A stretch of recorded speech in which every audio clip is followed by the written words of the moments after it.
Hello guys, good morning. So andito tayo sa rooftop ngayon and we are going to have our Bokken workout.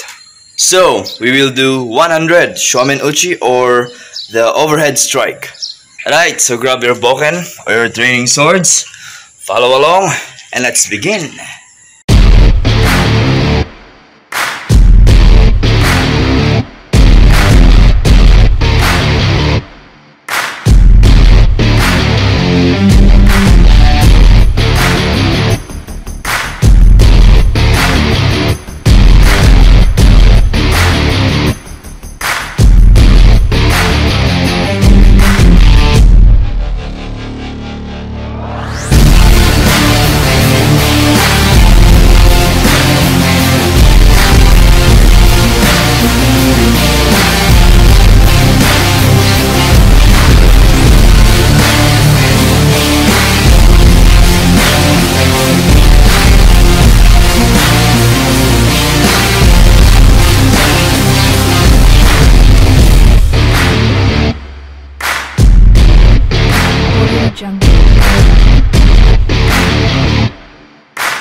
jungle.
there you have it guys. Thank you for training with me. And as you can see, hindi pa perfect ang ating Suburi. So we need to train more and more. Yes guys, keep training and never be satisfied. Mada dane. And uminit na. Rest lang saglit, then we'll have breakfast. See you next vid. Stay safe.